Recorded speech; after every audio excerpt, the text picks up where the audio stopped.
चिड़िया का दाना। प्राचीन काल में कहानियों द्वारा ही लोग अपने बच्चों को विभिन्न देशों और लोक संस्कृतियों का ज्ञान देते थे। इन कहानियों में उस समय की स्थितियों और अनुभवों का वर्णन मिलता है। एक लोक कथा इस प्रकार है। एक दिन प्रातः एक चिड़िया दाना चुगने निकली। खेत में उसे मटर का एक दाना पड़ा मिला। वह उसे उठा लाई और बहुत खुश हुई। उसने सोचा कि रखकर भोजन करेगी, मगर फिर उसके मन में आया कि भोजन करने के पहले नहा लूं। वह नहाने के लिए नदी की ओर उड़ चली, मगर समस्या यह थी कि मटर के दाने को कहाँ छुपाए। इसे जमीन पर ही छोड़ दे तो चींटियां खा जाएंगी या कोई और पक्षी ले उड़ेगा। उसने मटर के दाने को पुल की मेड़ पर रख दिया और उसकी मरम्मत कर रहे एक बढ़ई से कहा, भैया जरा इसे देखते रहना। चिड़िया ने नदी से लौटकर बढ़ई से पूछा तो वह बोला, मैं तुम्हारा नौकर थोड़े ही हूँ, मुझे तो सरकार से वेतन मिलता है। तुम्हारा मटर का दाना गिर गया होगा। चिड़िया बहुत निराश हुई। उसे लगा कि दूसरे पक्षी भी अपने घोंसलों से निकल चुके हैं और उन्होंने उस दाने को खा लिया होगा। वह सोच ही रही थी कि एक सिपाही उधर से निकला। वह उसके पास गई और बोली, सिपाही जी, एक गरीब चिड़िया की मदद कीजिए, मेरा मटर का दाना कहीं गुम हो गया है। एक बढ़ई पुल की मरम्मत कर रहा था।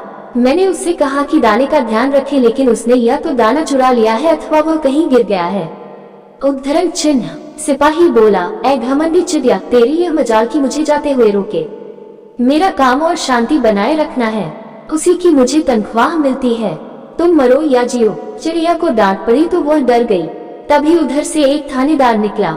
उसने उसे रोका और सारी कहानी बताकर कहा, थानेदार जी, क्या आप मुझ गरीब की सहायता नहीं करेंगे? थानेदार दहाड़ा, तुम्हारी यह हिम्मत कि मुझे रोक रही हो? जानती नहीं, मंत्री जी दौरे पर आ रहे हैं और मुझे सारा बंदोबस्त करना है। उन्होंने मेरे काम को पसंद न किया तो मेरी तरक्की कैसे होगी?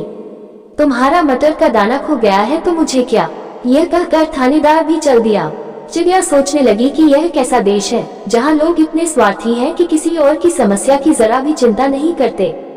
वह यह सोच ही रही थी कि उसे घोड़े पर सवार मंत्री आता दिखाई दिया। उसने उसे रोका और बोली, मंत्री जी, क्या आप मुझ गरीब पर दया नहीं करेंगे? मेरा मटर का दाना गुम हो गया है और इधर से जितने भी सरकारी कर्मचारी निकले वे मेरी सहायता करने से इनकार कर रहे हैं। मंत्री बोला, मैं तुम्हारी सहायता तो करना चाहता हूँ, लेकिन मेरे पास समय नहीं है। राजा इधर आएंगे तो उनका स्वागत मुझे ही करना है। यह कहकर मंत्री भी वहाँ से खिसक लिया। चिड़िया को इस बात से खुशी हुई कि किसी ने उससे भलमनसाहट से बात तो की। वो सोच ही रही थी कि इतने में स्वयं राजा हाथी पर सवार होकर उधर से निकला। चिड़िया ने उसे रोका और बोली, राजा जी, आप तो इस देश के मालिक हैं, क्या आप मेरी सहायता करेंगे? राजा को यह बात अच्छी नहीं लगी कि कोई छोचिड़िया ऐसी धृष्टता करे।